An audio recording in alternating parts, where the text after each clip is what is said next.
Avant de commencer cette nouvelle série, j'aimerais commencer à parler de la série passée. Comment elle s'appelait? Est-ce que vous vous en rappelez? Souffle. ADN, t'es vraiment à la bourre, tu es mauvais. Donc Souffle, c'était la dernière série qu'on a fait. Elle parlait du fait que le Saint-Esprit veut souffler sur toi, en toi, au travers de toi. Le Saint-Esprit veut souffler, il veut souffler sur toi, en toi et au travers de toi. Et la semaine passée, c'est Thibaut qui est venu et il nous a parlé particulièrement du fait que quand le Saint-Esprit vient, quand il y a le baptême dans le Saint-Esprit, il y a une dimension qui nous dépasse. Tout à coup, on a accès à quelque chose qui était impossible auparavant. Yes, ça va pour vous ? Comme si maintenant tu avais une mise à jour et tu es la personne version 2.0. C'est-à-dire que tu as le champ des possibles qui s'est développé. Quand tu es vraiment pleinement connecté au Saint-Esprit, tu peux entendre Dieu te parler pour les autres, Dieu te parler pour ta propre vie. Tu peux voir des malades être guéris, tu peux voir des miracles, tu peux voir des choses comme ça. C'est vraiment une dimension autre, une dimension différente. Et j'espère que cette série et que le message de Thibaut vous a donné envie d'avoir soif que le Saint-Esprit souffle sur vous. Et Josiane, merci parce que tu es là. Toi, tu es la warrior. Je vous dis, elle, c'est la warrior. Les amis, est-ce que vous avez envie que le Saint-Esprit souffle sur vous? Je ne vous demande pas juste ça pour juste avoir des ouais, parce que moi, ce qui m'importe, c'est ce qui se passe dans vos semaines. Ce n'est pas juste le niveau de réponse là, bien que je préfère qu'il y ait du volume, d'accord? Mais ce qui m'importe, c'est qu'est-ce qui va se passer dans vos semaines. Est-ce qu'il y a des choses qui se sont passées ces semaines-là depuis qu'on a fait cette série? Ouais? Il y a des choses qui se sont passées. Qu'est-ce qui s'est passé, Justine? Dieu lui a donné un boulot en 2 jours. Waouh, c'est vrai. Et ça faisait un petit temps que tu cherchais en plus. Hein? T'as pas cherché? Oh punaise, c'est incroyable. Vous imaginez, on trouve du travail sans chercher. Moi, je trouve ça fou. Ok, il y en a d'autres qui ont vécu des choses ici. Levez voir la main. Ouais? Josiane, qu'est-ce que tu as vécu? Premier jour où tu as cherché un stage, direct tu as trouvé le stage, alors qu'il y a tellement de gens qui galèrent pour trouver des stages en ce moment. Les amis, moi je vous encourage à avoir soif, que le Saint-Esprit souffle sur vous et au travers de vous. Mais, et c'est la raison de la suite de cette série, c'est que le but, quand le Saint-Esprit souffle sur toi, c'est pour que ça serve à quelque chose.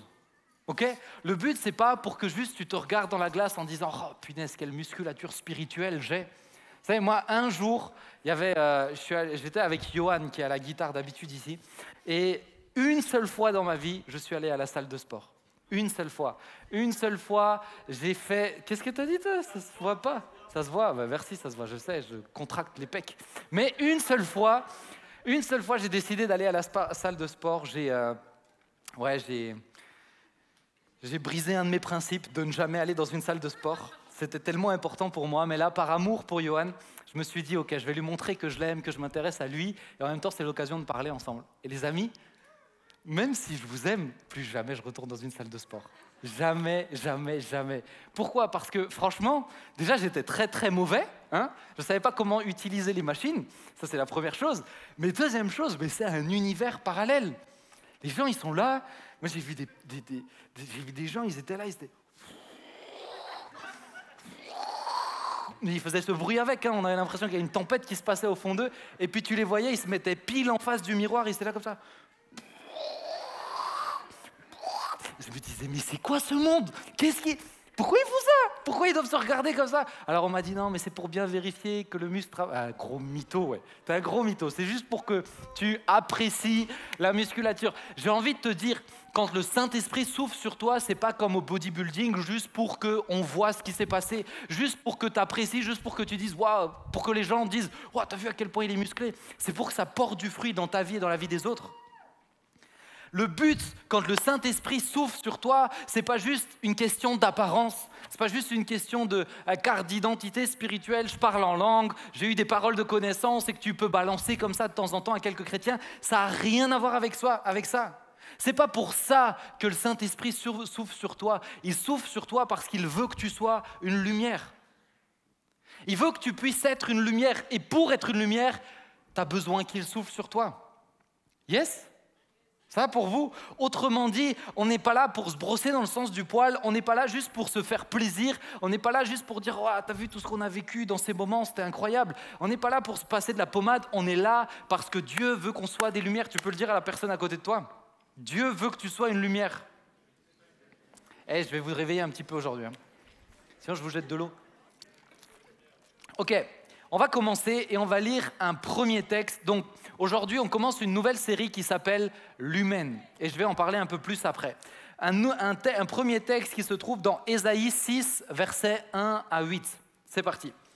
L'année de la mort du roi Osias, je vis le Seigneur assis sur un trône très élevé, et les pans de sa robe remplissaient le temple. Des séraphins se tenaient au-dessus de lui. Ils avaient chacun 6 ailes, dont 2 dont ils se couvraient la face, 2 dont ils se couvraient les pieds, et 2 dont ils se servaient pour voler. Ils criaient l'un à l'autre et disaient « Saint, Saint, Saint est l'Éternel des armées, toute la terre est pleine de sa gloire ». Les portes furent ébranlées dans leur fondement par la voix qui retentissait et la maison se remplit de fumée. Alors je dis, malheur à moi, je suis perdu, car je suis un homme dont les lèvres sont impures, j'habite au milieu d'un peuple dont les lèvres sont impures, et mes yeux ont vu le roi, l'Éternel des armées. Mais l'un des séraphins vola vers moi, tenant à la main une pierre ardente qu'il avait prise sur l'autel avec des pincettes. Il toucha ma bouche et dit, « Ceci a touché tes lèvres, ton iniquité est enlevée et ton péché est expié. » J'entendis la voix du Seigneur disant, « Qui enverrai-je et qui marchera pour nous ?» Et je répondis, « Me voici, envoie-moi. » Qui enverrai-je et qui marchera pour nous? Et je répondis, « Me voici, envoie-moi. » Envoie-moi. Mon premier point aujourd'hui, et pour commencer cette série, c'est une introduction. On va aller un peu plus loin au fur et à mesure des semaines. Mais mon premier point aujourd'hui, c'est tu es appelé à briller. Mais pour être appelé à briller, il faut savoir qui tu es censé représenter. Ici, dans cette histoire, vous avez Ésaïe. Ésaïe c'est le prophète du pays, c'est le gars qui est le plus proche de Dieu à ce moment-là. Okay? C'est le délégué de Dieu pour parler au peuple. Autrement dit, c'est lui qui entend Dieu pour les autres. C'est lui qui connaît Dieu, c'est lui qui est proche de Dieu. Et là, à un moment donné, il se retrouve avec une vision et il voit Dieu. Et il voit qui est Dieu. Et la première chose qu'il faut que tu commences à comprendre, c'est que tu dois réaliser comme Ésaïe qui est Dieu. Qui est Dieu? Le problème, vous savez, le problème, c'est qu'on s'habitue en fait à entendre parler de Dieu. Et moi, je peux vous parler de personnes que je connais très bien.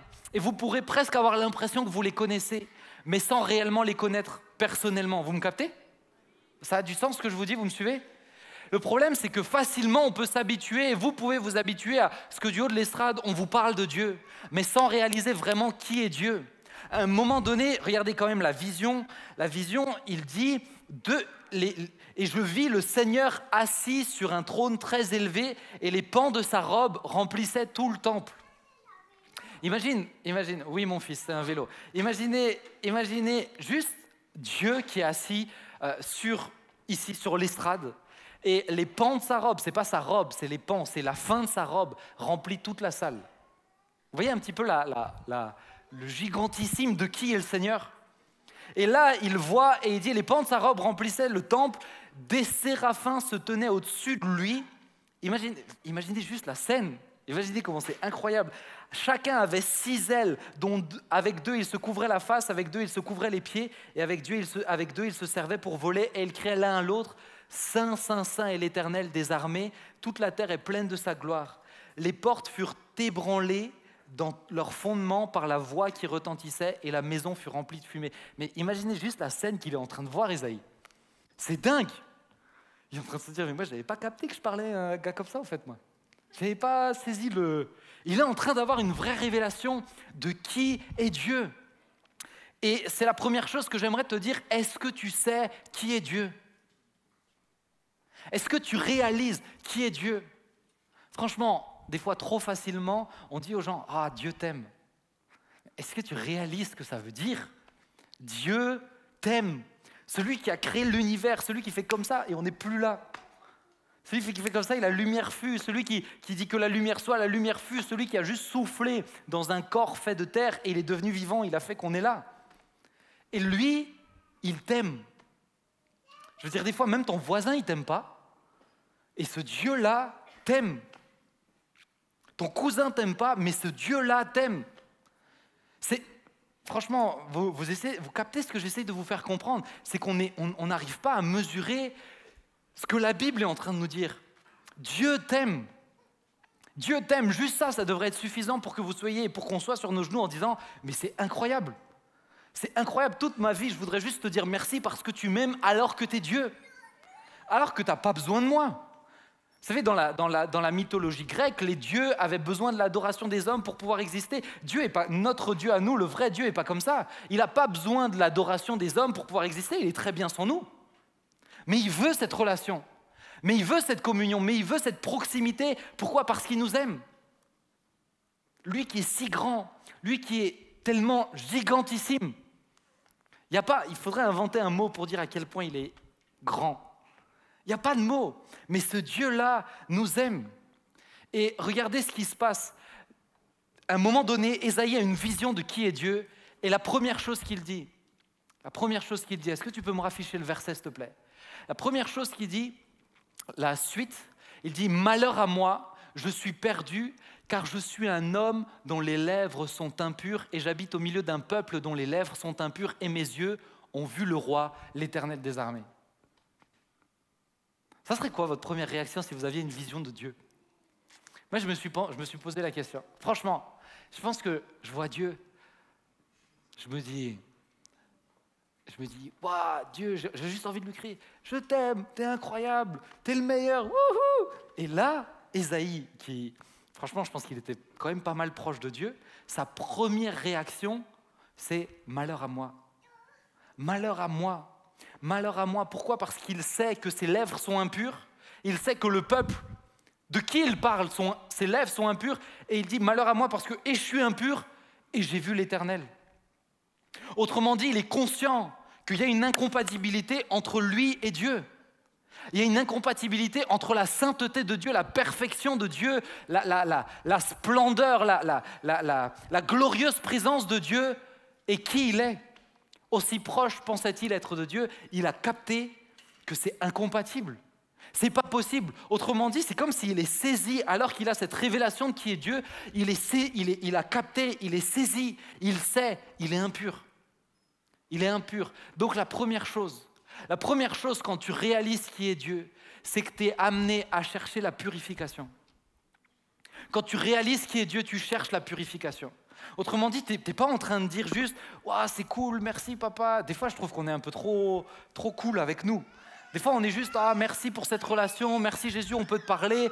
Et le reste de ta semaine, tu fais nimp, le reste de ta semaine, c'est Bagdad dans ta vie. Et tu reviens le samedi à Icos et tu es là « Oh Seigneur, merci, tu vois mes fautes ». Et lui, il a capté. Mais c'est parce qu'il a capté qu'après, il est allé beaucoup plus loin. Ça va, vous êtes avec moi ou pas ? Yes ? Ok, j'espère. Si vous n'êtes pas avec moi, vous levez la main des fois et je m'arrête et je vous pose la question, qu'est-ce que vous n'avez pas compris ? Personne ne va oser lever la main. Mais Ésaïe a capté que quand tu réalises vraiment qui est Dieu, tu n'es pas en paix avec ton péché. Tu n'es pas en paix avec le fait d'avoir une vie déséquilibrée, d'avoir une vie entre deux chaises, d'avoir une vie à faire le grand écart, tu n'es pas en paix. Et peut-être que toi, tu es là, tu vis ta vie à faire de temps en temps un coup avec Dieu, un coup avec le monde, un coup avec tes propres choix. Tu n'as pas encore réalisé qui est Dieu. Tu n'as pas encore réalisé qui est Dieu. Pourquoi ? Parce que quand tu as cette révélation de Dieu, ça peut pas rester, tu ne peux pas l'accepter. Tu ne peux pas dire je suis en communion avec le plus saint de tout l'univers. En même temps, je ne suis pas méga propre, ce n'est pas grave. Tu es poussé en fait à chercher la purification. Pas par tes propres forces, c'est ce que le Saint-Esprit va faire, mais tu es poussé, tu n'es pas tranquille. Yes, ça va pour vous ? Tu ne peux pas tenir devant la sainteté de Dieu. Tu as cette prise de conscience-là. Alors comment on fait pour être purifié ? Question, avant que tu m'affiches la slide. Question, comment on fait pour être purifié ? Qu'est-ce qu'il faut ? La repentance, ok, c'est-à-dire vraiment la décision de changer de direction. Quoi d'autre ? Qu'est-ce qu'il faut ? Ça commence par quoi ? La prière, ok, mais même pas. Je pense même pas que c'est la première chose. Qu'est-ce qu'il faut ? Le vouloir, ok, intéressant. T'es pas trop loin. Pour moi, la première chose qu'il faut, après avoir été conscient qu'on est impur, c'est un cœur sincère. Un cœur sincère. Ça commence par un cœur sincère.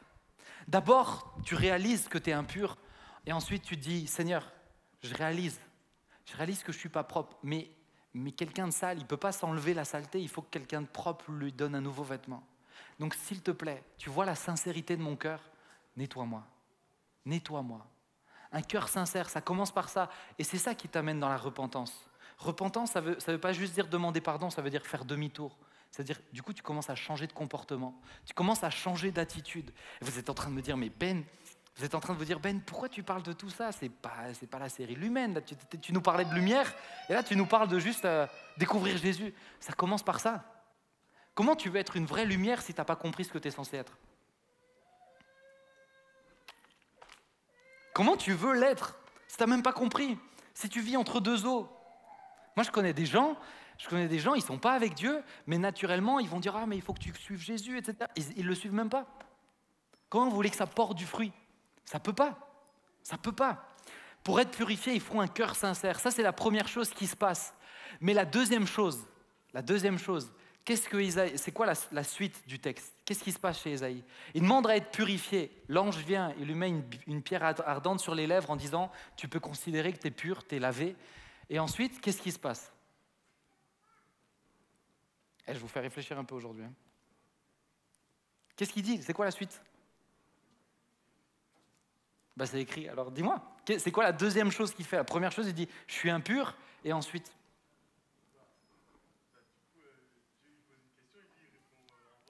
Envoie-moi. Donc la deuxième chose, c'est qu'il est prêt à aller. La première chose, c'est qu'il est conscient qu'il est impur. Et d'abord, il se concentre sur ça. La deuxième chose, c'est qu'il dit « Ok Seigneur, je suis prêt à aller. » Il y a un ordre. Il y a un ordre avec Dieu. D'abord, tu le découvres. Ensuite, tu acceptes qu'il te purifie. Et ensuite, tu es prêt à aller. Des fois, on évite, on aime l'ambiance, on aime la famille et tout. Et vite, on peut s'engager, on peut faire plein de choses. Mais il y a plein de trucs qui ne sont pas réglés dans ton cœur. Prends le temps de régler les choses dans ton cœur. Prends le temps d'aplanir le terrain pour ensuite construire. Mais ensuite, qu'est-ce qui se passe? C'est que Ésaïe accepte son nouveau rôle. Ésaïe accepte qu'il a un nouveau rôle. Justement, il est quoi? Il est appelé maintenant à briller. Dieu cherche des personnes qui sont prêtes à briller. Est-ce que tu réalises ça? Dieu cherche, c'est-à-dire que s'il cherche, c'est qu'il a du mal à trouver. Tu ne cherches pas quelque chose que tu trouves où tu sais où c'est. Vous êtes d'accord avec moi? Moi, quand je cherche mes clés, ça m'arrive souvent, je ne suis pas en train de me dire tiens, elles sont là, tiens, ici, je les cherchais. Non, je sais où elles sont, si elles sont là. Mais quand tu ne les trouves pas, c'est là que tu te mets à chercher, etc. Je me rappelle, on avait Manon, la femme à Estevan, qui était chez nous. Ils se sont confinés avec nous, le deuxième confinement, avec ma femme et moi. Et à un moment donné, elle avait perdu sa bague. Je crois que c'était sa bague de fiançailles, un truc comme ça. Et elle l'a perdue. Mais en fait, elle avait la bonne idée de l'enlever. Et elle faisait des gnocchis faits maison, etc. Donc, tu avais de la farine, tu avais de la pâte, tu avais plein de trucs. Et elle était là, et elle ne trouvait pas. Et à un moment donné, elle cherche. Bon, trouve pas.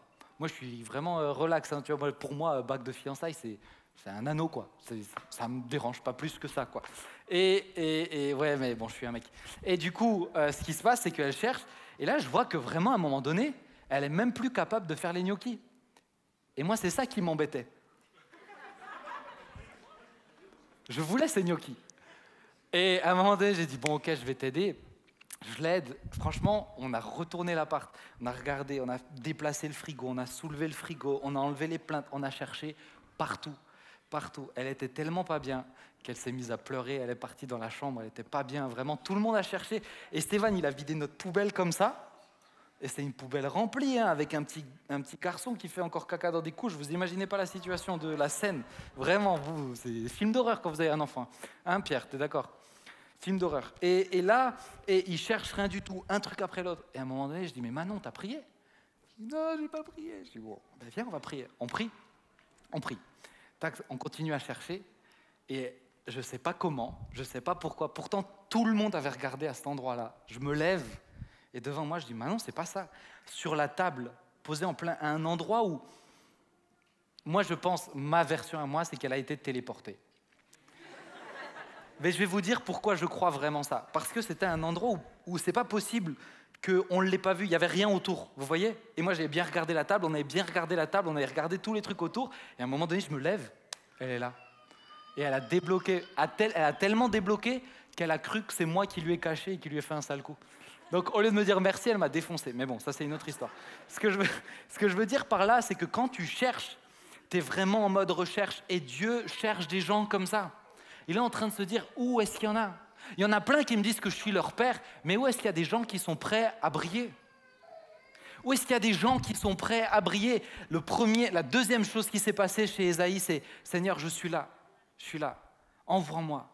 Il est volontaire. Est-ce que tu es volontaire pour briller aujourd'hui? Ça fait peur. Est-ce que tu es volontaire pour briller? Regardez ce qu'il est dit. Tu peux m'afficher le verset suivant. Matthieu 5, verset 14 à 16. On peut le lire ensemble. Vous êtes la lumière du monde. Une ville située sur la montagne ne peut être cachée et on n'allume pas non plus une lampe pour la mettre sous un seau. Mais on la met sur un support et elle éclaire tous ceux qui sont dans la maison. Que de la même manière, votre lumière brille devant les hommes afin qu'ils voient votre belle manière d'agir et qu'ainsi ils célèbrent la gloire de votre Père céleste. Théo, t'es chaud. Je fais une petite parenthèse, mais regardez juste. Que de la même manière, votre lumière brille devant les hommes afin qu'ils voient quoi? Afin qu'ils voient votre belle manière d'agir. Autrement dit, briller, c'est par des actes. C'est pas juste tu vas dans la rue en disant « Repentez-vous, race de vipères, Jésus revient bientôt ». Yes? C'est par des actes. Il faut qu'ils voient votre belle manière d'agir, mais ça, je laisserai d'autres le développer. Je ne m'attarde pas dessus. Mais qu'est-ce qui se passe? Et c'est mon deuxième point. Une fois que tu rencontres pleinement Jésus, une fois que tu saisis qui est Jésus, il y a un changement d'état. Ésaïe a accepté ce changement d'état. C'est que tout à coup, tu te connectes. Elle est où? C'est ça. Tout à coup, tu te connectes et en fait, c'est là où tu deviens une lumière. C'est seulement au moment où tu acceptes Jésus, que tu fais une vraie rencontre, que tu acceptes d'être purifié, que tu es une lumière. Avant, tu es juste, je vais m'amuser à la dévisser, à la viser longtemps. Avant, tu es juste une ampoule en fait. Tu es juste une ampoule. Et peut-être que tu es là et tu n'as pas l'impression d'être une lumière. C'est peut-être parce que tu n'es pas une lumière. C'est peut-être parce que juste tu es une ampoule. Tu es une ampoule. Une ampoule sans être connectée, elle sert à quoi? Elle ne sert à rien. Walou, que dalle. C'est pas pratique, ça se casse, ça ne sert à rien. Elle a besoin d'être connectée, tu as besoin de faire cette rencontre. Et tu peux être là, au milieu de plein de lumière, et juste tu brilles pas. Et tu peux avoir l'impression, parce que c'est la lumière des autres qui te fait du bien et qui te donne cette illusion, mais toi tu brilles pas, tu n'es pas connecté. Tu n'es pas connecté à Dieu. C'est pas le fait d'être une ampoule qui fait que tu brilles, c'est le fait de vraiment être connecté, de rencontrer Dieu, d'avoir cette communion, d'avoir cette relation. Et à ce moment-là, tu as un changement d'état. À ce moment-là, il y a une chose, là, il y a une utilité, là, il y a quelque chose qui se passe. Pourquoi? Parce que quand tu as ce changement d'état, il se passe quelque chose en profondeur et j'aimerais te l'expliquer. Regardez ce qu'il est dit dans Jean, on va lire quelques versets. Jean 1, versets 1 à 9. Et j'essaie de vous expliquer. Au commencement était la parole. Au commencement, la parole existait déjà. La parole était avec Dieu et la parole était Dieu. Elle était au commencement avec Dieu. Tout a été fait par elle et rien de ce qui a été fait n'a été fait sans elle. En elle, il y avait la vie et cette vie était la lumière des êtres humains.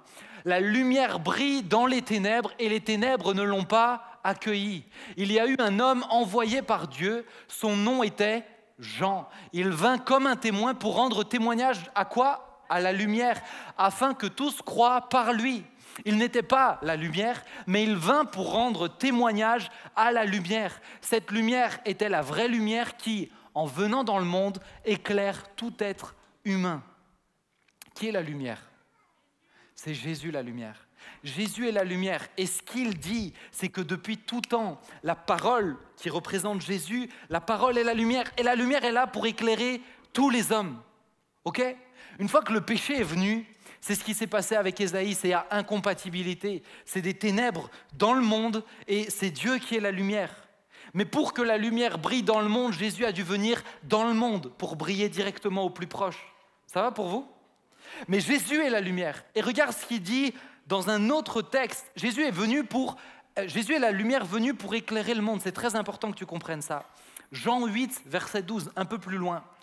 Jésus leur parla de nouveau, il dit quoi? Il dit, je suis la lumière du monde. Celui qui me suit ne marchera pas dans les... mais il aura au contraire la lumière de la vie. Qu'est-ce qu'il est en train de dire? Moi, c'est ça que je trouve dingue. C'est qu'il est en train de dire, je suis la lumière. C'est moi. Il n'y a personne d'autre qui est la lumière. Tu n'es pas la lumière. Mais dès le moment où tu fais une rencontre avec Jésus, dès le moment où tu acceptes, dès le moment où tu es purifié, qu'est-ce qui se passe? Il vient en toi. Par le Saint-Esprit, il vient en toi. C'est pour ça que tu es la lumière. Vous me suivez? C'est pour ça que tu as la lumière.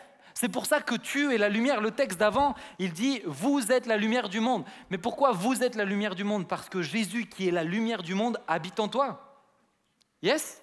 Ça va pour vous? Si je dois te redonner l'image, toi, t'es juste le... Maintenant, elle est brûlante, je ne peux plus la toucher. Toi, tu es juste le truc autour. Comment ça s'appelle? Le verre? Ouais, alors ça, j'aurais pu le trouver tout seul, mais je me suis dit qu'il y avait peut-être un mot un peu plus développé. Mais toi, tu es juste ça, le truc autour. En fait, tu n'es pas le lumignon à l'intérieur. Tu n'es pas ce qui brille à l'intérieur. Toi, tu es le contenant. Mais parce que tu es le contenant et que tu es connecté, de fait, tu es la lumière. Est-ce qu'on distingue aujourd'hui, quand on parle d'une lampe, on ne distingue pas chaque partie? On dit un tout, c'est le tout qui brille. C'est parce que l'un et l'autre font en sorte que ça brille. Sans le contenant, ça ne brillerait pas, ça ne marcherait pas. Mais il y a besoin de ce cadre. Mais parce que tu as accepté Jésus, alors oui, tu es la lumière. Mais Jésus est venu pour quoi? Jésus est venu pour éclairer le monde. En acceptant Jésus, on reçoit la lumière en nous. C'est pour ça que vous êtes la lumière. C'est pour ça que cette série s'appelle « L'humaine ». Mais comprends bien, tu es porteur de la lumière. Tu es porteur de Christ. Tu es porteur de Christ. Mais quel a été le but de Christ en venant sur terre? Je vous l'ai dit juste avant. D'apporter la lumière. Donc si tu es porteur de Christ, ton but doit être le même. Si tu es porteur de la lumière, tu dois à ton tour être lumière pour le monde. Tu dois à ton tour éclairer le monde. Tu ne peux pas avoir une vie autre que celle que Jésus a vécue sur terre. Ce n'est pas possible. Tu ne peux pas avoir un objectif autre que celui que Jésus a vécu sur terre. Ce n'est pas possible parce que tu es porteur de Christ. Tu es porteur de la lumière. Le but de la lumière, c'est d'éclairer le monde. Donc si tu acceptes Jésus, c'est pourquoi? C'est pour éclairer le monde. Yes? Ça va pour vous? C'est hyper important. Maintenant, ce que je veux juste que tu comprennes, c'est qu'est-ce que tu fais ici? Qu'est-ce que tu fais ici? Tu es censé être le prolongement de Christ. Normalement, on n'est pas censé voir une distinction entre toi et Christ en toi. C'est chaud, hein? Et c'est chaud pour nos fesses, hein? Franchement, on n'est pas censé voir de différence. Tu n'es pas censé voir de distinguer les différentes parties de l'ampoule. On n'est pas censé voir de différence entre toi et Christ en toi. La Bible dit que tu es mort à toi-même. Et je vais revenir dessus. Mais pour être lumière, il faut que tu comprennes que toi, tu es le prolongement de ce que Christ a fait quand il est venu sur terre. Qu'est-ce qu'il a fait? Il a été lumière en aimant, en se donnant, en priant, en témoignant, en étant ferme, en annonçant l'évangile. Mais il a été la lumière. Il est venu pour un seul but, c'était celui-là. Il n'est pas venu pour se faire kiffer. Franchement, est-ce que vous pensez vraiment que Jésus est venu en se disant « ça va être cool sur terre ». Le gars, il était au ciel. Et non seulement il était au ciel, mais il était le patron du ciel. Il a dit « Ok, j'accepte de descendre. J'accepte de vivre une vie d'homme. J'accepte d'apprendre à marcher. » Tu t'es déjà dit ça? Accepter d'apprendre à marcher. Moi, je vois mon fils, quand il apprenait à marcher, c'était la misère. Jésus, c'est lui qui a créé la marche. Il a accepté d'apprendre à marcher. Il s'est donné pour les autres.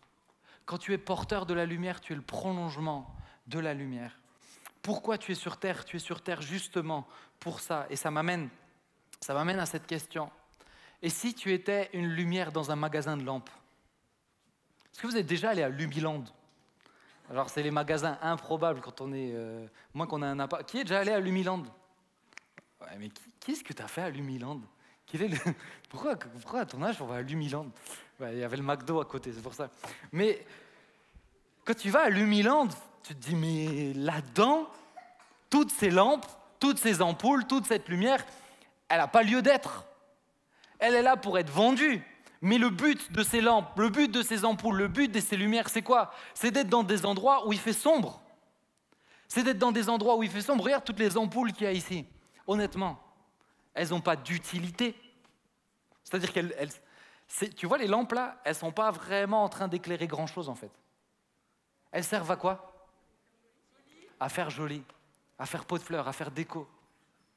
Quand tu te contentes d'être une lumière parmi les lumières, tu fais déco. Tu fais déco. Parce que c'est pas ça la vocation de la lumière. La vocation de la lumière, c'est pas de dire « Waouh, tu m'éclaires, je t'éclaire, c'est cool, on s'éclaire ». La vocation de la lumière, c'est d'éclairer les ténèbres. Oui, on a besoin d'être ensemble pour connecter, pour être renouvelés, pour être la famille, pour représenter plus largement le message de l'Évangile. Mais si pour toi, juste, c'est venir dans un lieu et se dire « Waouh, c'était cool, on s'est éclairé mutuellement », ça fait déco. Ça fait déco. Et malheureusement, je pense qu'il y a trop de gens, trop de frères et sœurs, trop de disciples en Christ qui font déco, qui sont chauffeurs de chaises professionnels, ampoules dans un magasin de lampes professionnel. Et si tu leur demandes, et franchement, moi j'ai envie de te placer dans un endroit où il fait sombre, comme ça il y a une utilité, tu diras, bah, vas-y quand même, je suis quand même bien ici. Je suis quand même bien ici. Honnêtement, vrai ou faux? Les amis, il y a vraiment un enjeu. J'aimerais que tu comprennes qu'on ne peut pas se permettre ça, parce que ce n'est pas ce qu'on est censé être dans notre nouvelle nature. On est porteur de lumière, on est le prolongement de Christ. À quoi sert la vie? La vie sert à être donnée. C'est ça le but de la vie. Le but de la vie, c'est de la donner pour Dieu, la donner pour les autres. Ta vie sert à être donnée. Donc quand tu ne la donnes pas, elle ne sert à rien. C'est dur, hein, mais c'est la vérité, hein. Quand tu ne la donnes pas, quand tu ne la mets pas au service des autres, quand tu n'es pas la lumière, elle ne sert à rien. Elle ne sert à rien. Alors comment on fait? Comment on fait pour briller? Pour briller, il faut être déjà radical. Je vais le dire comme ça. Pour briller, il faut être radical. Autrement dit, renoncer à soi-même. Renoncer à soi-même. Imagine que mon ampoule ici, imagine qu'elle est là. Ouais, c'est bon, j'arrive à dévier ça. Imagine qu'elle est là et qu'elle dise « Non, mais vas-y, en fait, j'aime Jésus, mais je n'ai pas trop envie de me connecter à lui, je n'ai pas trop envie d'être pleinement utile à ce qu'il me dit. Moi, je suis bien dans ma liberté de me déplacer par-ci, par-là, quand quelqu'un me prend. Et même si je ne brille pas, ce n'est pas très grave, j'ai un peu d'autonomie. » Vous me suivez? Elle sert à quoi? Elle sert à rien.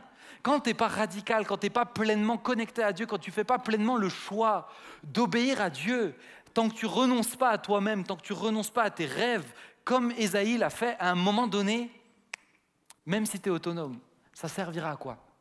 Ça servira à rien. Le seul moyen pour briller, c'est d'être radical et c'est de comprendre que tu n'es plus ton propriétaire. Jésus est ton propriétaire. Qui a accepté Jésus? Tenez, levez voir la main. Ok, alors tous ceux qui ont un voisin qui a la main levée, tu leur dis, tu ne t'appartiens plus, tu appartiens à Jésus. Tu appartiens à Jésus.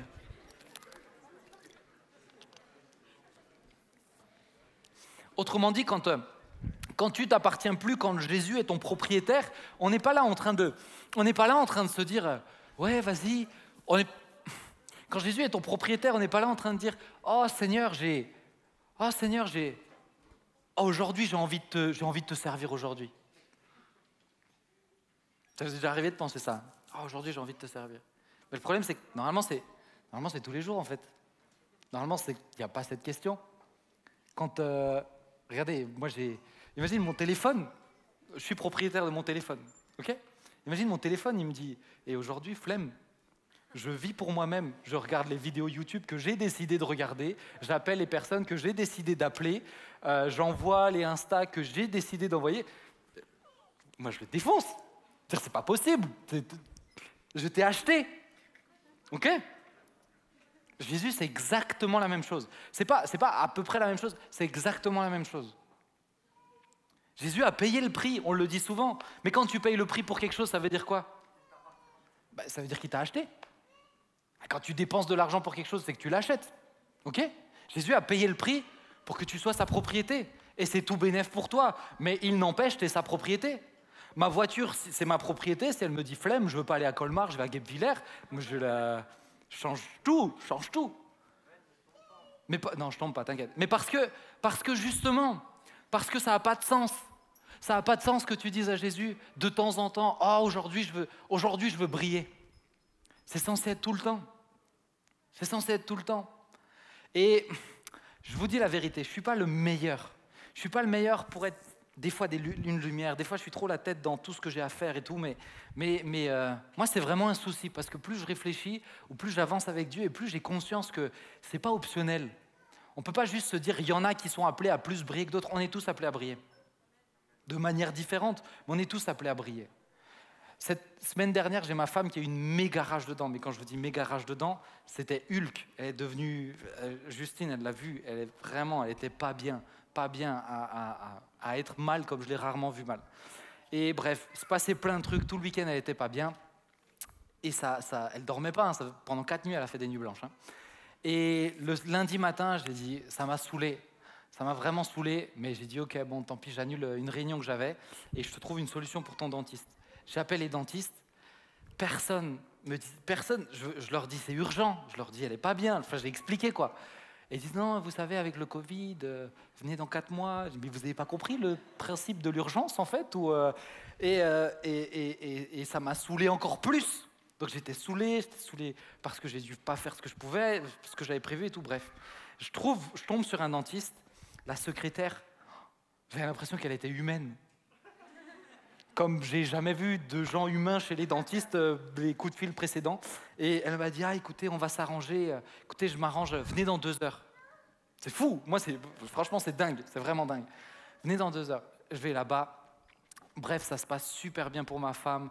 Elle est trop gentille, la dentiste est trop gentille. Et moi, je me suis dit, je suis là, je ne vais pas faire des allers-retours. J'attends dans la salle d'attente. J'attends dans la salle d'attente.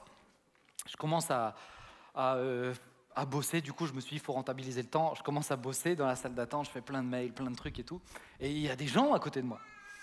Et là à un moment donné, il y a une petite grand-mère à côté de moi, et elle sort une liseuse, vous voyez ce que c'est? Les trucs genre Kindle.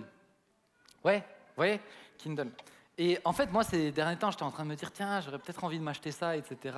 Je lis beaucoup et des fois je trouvais ça pratique. Bref.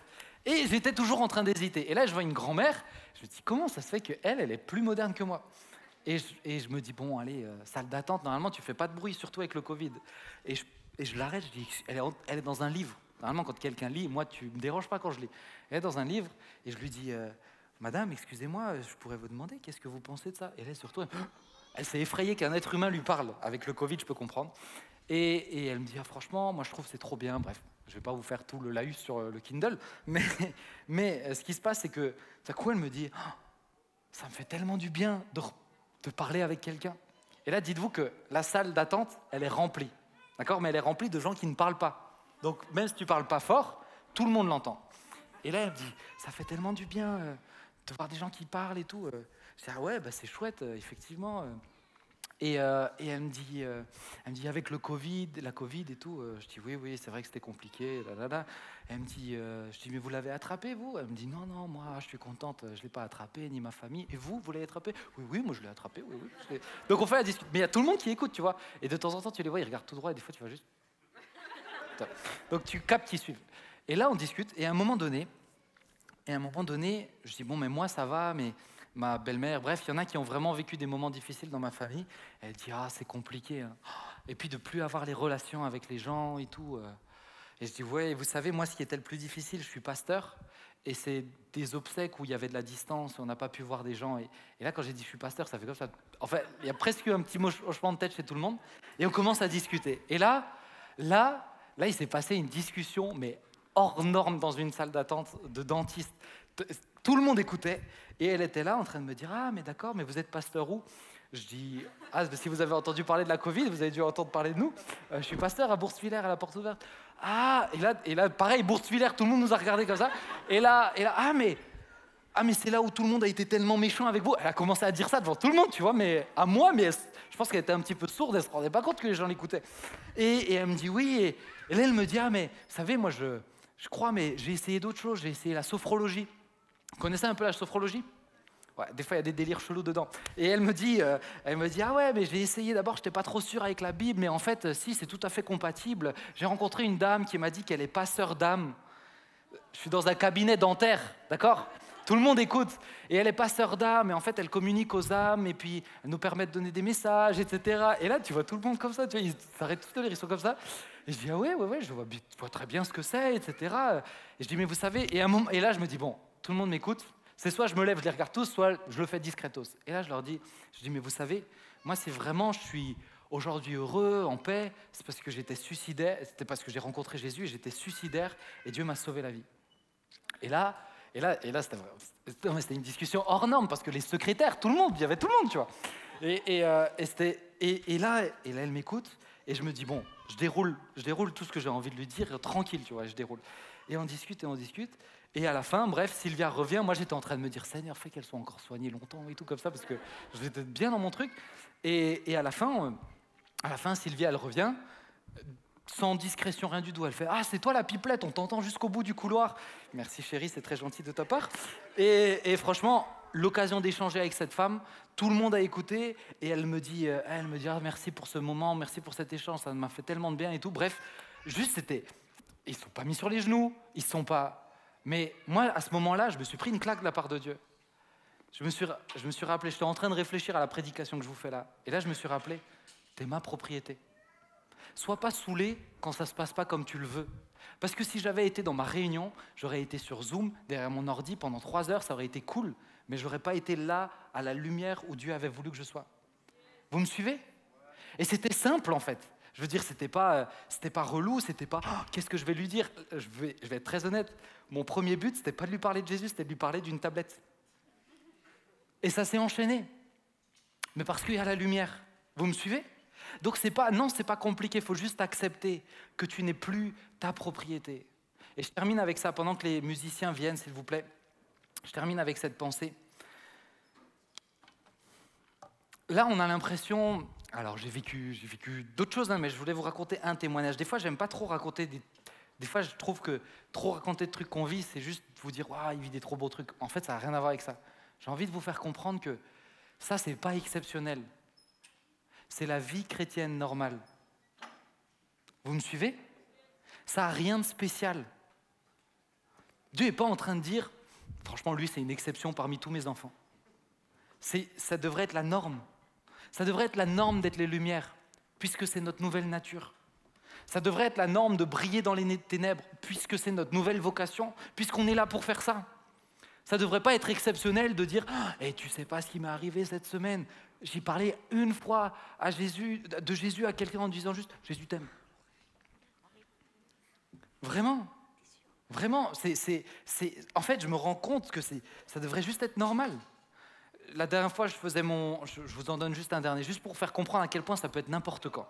J'étais fatigué d'une grosse journée de plein de trucs et j'étais trempé, j'avais utilisé un Karcher, bref, et il faisait froid, 8 degrés. Et j'étais là et j'avais plus d'essence et je dis punaise, il faut que j'aille mettre de l'essence encore. J'y vais et je vois une belle Mercedes noire, belle Mercedes. Et je vois une femme qui est là en train d'essayer de parler aux gens et tout le monde l'esquive. Et moi, je me dis, punaise, elle va me parler. Et j'ai pas envie de parler. J'ai pas envie juste d'être... Et en plus, je sens qu'elle veut me demander quelque chose. T'attends pas à la station essence pour dire comment ça va, tu vois. Et je sors, j'ai même pas le temps de sortir. Elle me dit, excusez-moi, monsieur, j'ai une question. Je dis, oui. Elle me dit, j'ai un souci, en fait, j'ai oublié ma carte de crédit, j'ai plus d'essence dans ma voiture, j'ai oublié ma carte de crédit et je dois aller chercher ma fille. Est-ce que vous pourriez pas me mettre un peu d'essence? Dans mon cœur, c'était, Seigneur, honnêtement, je pense que c'est une arnaque. Mais de l'autre côté, elle est là. J'ai une carte de crédit. Je suis pas à 10 balles près. Je suis pas un peu plus. C'est un peu plus. Mais elle est là et je dis, bon, ok, je mets ma carte, je fais le code. Et j'avais tellement froid que je l'ai laissé faire son plein. J'ai dit, écoutez, je vous fais confiance, vous faites le plein pour tant et tant. Elle me dit, oh, merci. Et je suis à côté. Elle me dit, oh, mais vous êtes tellement gentil. Franchement... je vous embrasse après, mais seulement si vous n'êtes pas marié, parce que sinon ça se fait pas. Ça se fait pas de toute manière, en fait, d'embrasser comme ça directement au premier regard. Et elle me dit, s'il vous plaît, je peux vous demander, je suis pas sûr que ça suffise pour aller jusque là où je dois aller. Je savais où elle devait aller, ça suffisait largement. Est-ce que je peux mettre encore un peu plus? dans mon cœur, c'était quand même, oui, c'est une arnaque, mais bon, je dis, ok, faites. Et elle fait. Et on discute, et elle me dit, merci, que Dieu vous bénisse. Je dis, oh, vous croyez en Dieu? Elle dit, donc je suis en train de mettre mon essence comme ça, on parle comme ça. Et elle me dit, ah oui, vous savez, on y croit. Je dis, mais écoutez, moi je suis pasteur, c'est ma petite technique d'entrée. Et je dis, je suis pasteur. Et elle fait, vous êtes pasteur? Elle ouvre la porte, il y avait une autre femme dans la voiture, je ne l'avais même pas vue. Et elle dit, il est pasteur. Et elle dit, vous êtes pasteur? Je dis, oui. Elle dit, ah, mon père aussi, il est pasteur, mais comment ça se fait? Mais c'est incroyable d'avoir des connexions comme ça. Et donc là, on commence à discuter et tout. Elle dit, mais ça, c'est incroyable. Bref, juste un moment nouveau, c'est une lumière, à un moment donné. Ça se trouve, elle était vraiment dans la mouise. Ça se trouve, elle était vraiment dans la mouise. Et je me suis dit ça. Je me suis dit, imagine, Ben, qu'elle ne m'a pas arnaqué et qu'elle vienne ici un dimanche et qu'elle me voit sur l'estrade en sachant qu'un jour, je lui dis, non, non, je n'ai pas le temps. Imagine. Imagine. Vous savez, c'est simple en fait. Juste quand tu acceptes, je ne suis plus ma propriété, j'appartiens à Dieu. À ce moment-là, Seigneur, fais de moi ce que tu veux, comme tu le veux. Juste aimer les gens, on n'en fait pas des cibles. Il n'y a pas le oh, il faut qu'ils se repentent, il faut qu'ils... Franchement, des fois, c'est même pas vous parler de Jésus. C'est par vos actes. Des fois, c'est même pas vous parler de Jésus. Vous avez des gens avec vous, vous n'avez même pas prononcé le nom de Jésus. Mais vous avez une connexion. Et vous allez pouvoir l'entretenir. Et vous allez pouvoir lui montrer ce que c'est vraiment d'être une lumière. Ne pensez pas que c'est sur la première discussion que tout va changer. Juste, soyez des lumières simplement. Vous dites pas, oh, il faut que je sois une lumière. T'es une lumière. T'es une lumière. Juste, accepte de briller dans les ténèbres. Sois pas juste dans le magasin de lampes. C'est pas compliqué. Il faut juste l'accepter. Yes, ça va pour vous? Je termine avec quelques exemples. Tu peux m'afficher. Regardez ce que ça peut faire comme différence. Ça peut faire la différence. Je vous présente John Wesley, qui a accepté d'être une lumière. Dans sa vie, il a fait 400 000 km à pied ou à cheval. Je ne sais pas si vous réalisez. 400 000 km à pied ou à cheval. Il a fait à peu près 40 000 prédications. Il a créé le mouvement des méthodistes qui a eu jusqu'à 40,5 millions de méthodistes dans le monde. Il a sauvé, au travers de juste accepter d'être une lumière, c'est des millions et des millions et des millions de personnes qui ont rencontré Jésus. Je peux vous en mettre un autre. Je peux vous parler de Charles Finet. Vous savez à quel point je suis fan de Charles Finet. Des milliers de conversions, il s'est passé des choses folles. Chacun à sa manière, chacun une lumière de façon différente. Mais de grands miracles, des résurrections, des guérisons, des convictions de péché. Des gens étaient tellement convaincus de péché que ça durait une journée plus une nuit encore. Tellement ils se repentaient, ils pleuraient sur leur péché. Pourquoi? Parce qu'il a accepté d'être une lumière. Et enfin, je peux vous montrer une dernière. Et elle, on se dirait, mais comment elle a pu être une lumière? Marie Durand. Marie Durand, elle a été enfermée 38 ans dans une prison. Pourquoi? Parce qu'elle a refusé de renier le Christ vivant pour se convertir à une religion qui était le catholicisme sous l'époque de Louis XIV. Elle a été enfermée 38 ans. Si je ne me trompe pas, elle avait 28 ans quand elle a été enfermée. Elle a accepté d'être enfermée dans une tour, une seule pièce, avec une trentaine d'autres femmes pendant 38 ans. C'est ça pour elle, ce que Dieu voulait. Ce que signifiait être une lumière. Dans ce lieu-là, elle a boosté tout le monde. Sur une des pierres, elle a gravé « Résister ». On ne sait pas trop avec quoi elle a gravé, mais aujourd'hui, vous pouvez encore aller dans cette tour, la tour de Constance, et vous verrez le mot « Résister ». Elle a refusé de renier Jésus. Sortie de ça, elle a témoigné. Aujourd'hui, moi, je vous en parle. Elle a touché le cœur de milliers et de milliers de personnes. Et là, je vous parle de gens, ça fait des centaines d'années. Mais je pourrais vous en citer plein aujourd'hui. Je pourrais en citer parmi vous. Quand tu es une lumière, ça ne veut pas dire que tu es parfait, ça ne veut pas dire que tu as tout compris. Mais regardez, je vois Théo, Josiane, je suis allé les visiter. Il n'y a pas toute la famille, mais les amis, vous avez le feu. C'est des lumières. Des lumières, je suis allé chez eux, c'était à l'arrache comme ça. Mais il y avait un de leurs potes qui était avec eux. 17 ans, qui découvre Jésus, était là pour deux fois ici. Et puis je pourrais parler d'autres parmi vous, où vous êtes des lumières à votre manière. N'ayez juste pas peur. Acceptez que vous ne vous appartenez plus. Mon téléphone, qu'il ait peur ou non que je l'utilise, ça ne change pas grand-chose pour le fait que je l'utilise. Accepte juste que tu n'es plus ta propriété. Tu es la propriété de Dieu. Yes? Ça en vaut la peine, les amis. Ça en vaut la peine. Et cette série, je le crois, en vaut vraiment la peine. Pourquoi? Parce que quand Dieu souffle, c'est pas juste pour que tu te regardes dans la glace en disant « Regarde à quel point je suis merveilleux ». C'est pour que ça soit utile. Et si on a fait cette première série, c'est pour arriver sur celle-ci. Maintenant, on veut apprendre à être des lumières. On va entendre parler, dans 2 semaines, on va entendre parler de faire des disciples, accompagner, grandir ensemble. On va aussi entendre parler de juste être des lumières simplement, un peu comme je vous ai raconté. Pierrot, c'est un champion pour ça. On ne dirait pas comme ça, lui, il n'aime pas les campagnes d'évangélisation dans les rues en disant « Repentez-vous, race de vipères », mais punaise, c'est insupportable. Ce gars, tu vas dans tous les restos, tu vas dans tous les salons de coiffure, tu vas partout, il y a des vendeurs, tout le monde le connaît. Tout le monde, il me fait débloquer, il m'énerve. Mais je lui ai demandé de prêcher sur ça parce que c'est facile en fait. C'est facile. Yes. Il y a un vrai enjeu. Donc ne prenez pas cette série juste comme oh, ça va me faire du bien, ça va me challenger pendant une semaine. J'ai envie que ça change votre façon de vivre au quotidien. Pas pour une semaine, pour 30 ans, pour 60 ans pour certains. Yes. Ça va pour vous? On peut prier ensemble? J'aimerais que tu fermes tes yeux et on va prier. Est-ce que tu es prêt? La première chose, c'est que Ésaïe a reçu cette révélation. Première chose. Il a découvert qui est Dieu. Est-ce que tu as vraiment découvert qui est Dieu? Si ce n'est pas le cas, c'est la première étape. Ensuite, Ésaïe a dit « Je ne suis pas digne, malheur à moi. Je suis impur. Il faut que tu me purifies. Il faut qu'il se passe quelque chose. » C'est la deuxième étape. Il a été purifié. Mais ensuite, qu'est-ce qu'il a fait? Il a répondu à l'appel de Dieu. Il a répondu, qui enverrai-je? Qui enverrai-je pour représenter ma bonne nouvelle? Qui enverrai-je pour être une lumière? Qui enverrai-je pour être le prolongement? Pour être le réceptacle du message que je suis, de la lumière que je suis? Qui enverrai-je?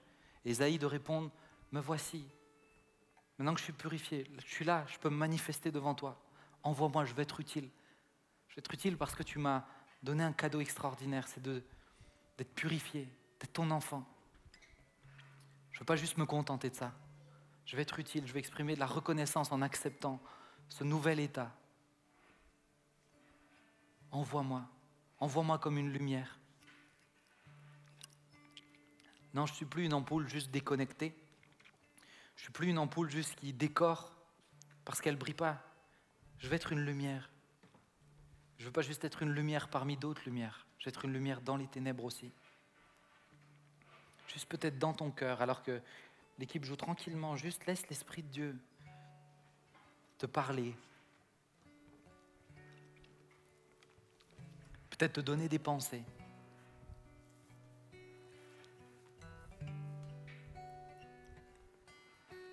Alors qu'on a nos yeux fermés et c'est important pour moi, c'est important pour l'équipe. En ce moment, vous savez, à ICOS, on vit vraiment de très très belles choses, mais c'est important de n'oublier personne. Et peut-être que tu es là et tu entends le message de l'Évangile, tu entends que Jésus est venu pour être la lumière, pour te purifier. Alors juste qu'on a nos yeux fermés. Pour moi, c'est la première étape. Est-ce que tu décides d'accepter la lumière? Est-ce que tu décides d'accepter Jésus? Ça se trouve, tout le monde ici a déjà réellement rencontré Jésus. Mais j'en sais rien en fait. Donc s'il y a quelqu'un dans cette salle qui n'a jamais accepté Jésus, jamais, ou qui réalise qu'il n'a pas eu cette pleine révélation et qu'il comprend beaucoup mieux maintenant comment ça se passe pour être vraiment une lumière. Juste si tu réalises qui est Dieu, que Dieu t'aime et ce que ça veut dire, qu'il est prêt à te purifier. S'il y a ne serait-ce qu'une seule personne, s'il n'y a personne, j'ai envie de dire tant mieux, je pars du principe que tout le monde l'a accepté. Peut-être que juste tu n'as pas envie de l'accepter, ça c'est ta responsabilité. J'aimerais te laisser cette opportunité. Si tu dis Jésus, je veux t'accepter comme mon sauveur, je veux accepter la lumière que tu es. Alors juste à ta place, tu lèves ta main, je ne te demanderai pas de venir à l'avant, je ne te demanderai pas de faire quoi que ce soit, juste si tu dis j'accepte Jésus. Si tu ne l'as jamais fait, peu importe qu'il y ait quelqu'un ou pas, c'est l'opportunité que je te laisse. C'est à quelqu'un, juste tu lèves ta main. Ok. Alors je pars du principe, soit tu décides de refuser la lumière. Personne n'a levé la main et ça ne me dérange pas du tout. Parce que soit tu décides de refuser la lumière Et c'est ton choix et ta liberté, je la respecte totalement. Soit ça veut dire que tout le monde ici a déjà accepté la lumière. Donc ça m'amène un peu plus loin maintenant. Comment vis-tu ta vie? Est-ce que tu es entre deux eaux? Est-ce que tu es entre deux eaux? Ou plutôt, pour l'exprimer différemment, est-ce que tu tolères le péché? Je ne suis pas en train de dire que tu dois être parfait sans péché directement. Ça, c'est le travail du Saint-Esprit. Mais dans ta tête, est-ce que tu l'acceptes? Est-ce que tu es dans un entre-deux? Toi qui as accepté Jésus. Si aujourd'hui tu es conscient que ce n'est pas possible, prends cette décision. Prends cette décision de dire, Seigneur, c'est terminé.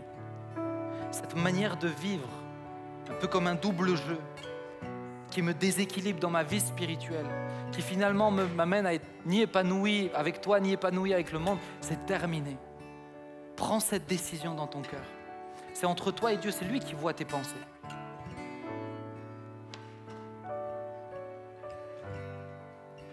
Je laisse quelques instants juste pour le lui dire. Tu peux le lui dire, tu peux même le prononcer de ta bouche. Mais juste si c'est ton cas, alors prends cette décision parce que la suite de cette série ne t'amènera à rien et ne rimera à rien.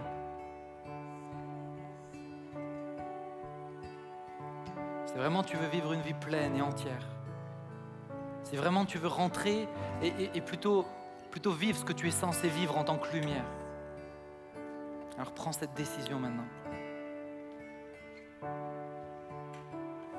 Il n'y a pas de moment parfait, si ce n'est celui qu'on vit à l'instant T. C'est maintenant. Il ne faut pas que tu attendes quelque chose de plus que juste l'opportunité. Juste tu es conscient et tu as l'opportunité. Prends cette décision.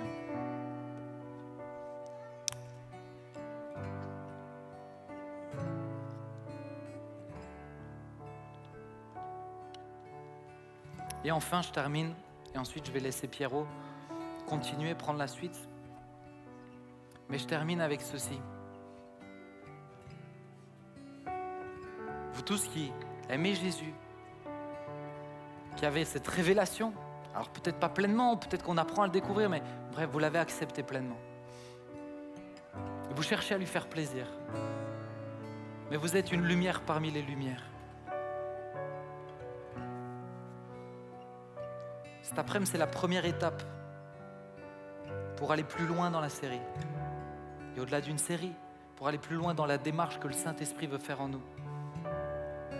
Cet après-midi, l'opportunité que tu as, c'est j'accepte que Jésus soit ma propriété. Et j'accepte d'être une lumière dans les ténèbres. Je refuse de faire d'écho.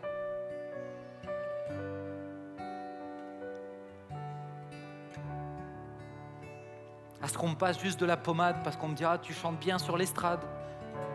Ah, ce que tu fais, c'est bien dans l'église, dans les quatre murs. » Tout ça a du sens. Mais ce n'est pas la première vocation de ce qu'on est. Alors cet après-midi, tu as cette opportunité. Et là, par contre, à toi qui prends cette décision, ou tu sens que tu as besoin de prendre cette décision, je te demande de te lever à ta place. Tu prends cette position, qui que tu sois, quel que soit le nombre d'années que tu as vécu avec Dieu. Si tu sens que c'est cette position que tu dois prendre, j'accepte d'être lumière dans les ténèbres, juste tu te lèves à ta place. On n'est ni là pour se regarder, ni là pour quoi que ce soit. Tu te lèves à ta place. Jésus. C'est une prise de position devant Dieu. C'est un signe, une manifestation, une démonstration d'une décision dans ton cœur. Autrement dit, ce n'est pas pour faire plaisir à qui que ce soit devant.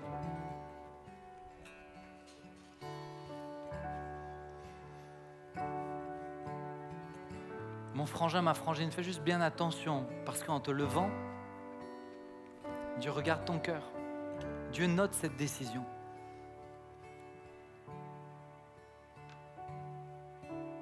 Et juste alors commence à lui dire, maintenant que tu t'es levé, toi qui t'es levé, si tu hésites, tu peux te lever quand tu veux, mais juste commence à lui dire, Jésus, J'accepte maintenant d'être lumière. J'accepte de briller dans les ténèbres. Dis-lui, prononce-le de ta bouche. La parole a une vraie puissance. Puissance dans le monde spirituel. La parole a une vraie puissance sur ta propre personne. Prononce-le de ta bouche. Seigneur Jésus, j'accepte d'être une lumière dans les ténèbres. Je refuse de me contenter et de me satisfaire d'être lumière parmi des lumières. Parce que finalement, ça ne rime pas à grand-chose. J'accepte, Seigneur, ce nouvel état qui me permet, Père, d'apporter à d'autres ce qu'ils n'ont pas encore. J'accepte cette disposition de cœur à être prêt, à être utile pour toi, quand tu le veux, comme tu le veux, avec qui tu le veux, de la manière dont tu le souhaites. Seigneur, j'accepte de te laisser agir. Donne-moi le courage, donne-moi l'amour, donne-moi la soumission nécessaire à ton Saint-Esprit, afin réellement d'être utile pour toi, comme Ésaïe.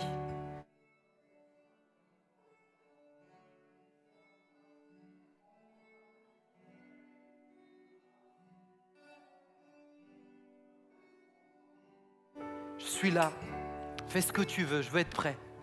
Je veux être prêt. Et alors mon frangin, ma frangine, on va le vivre ensemble.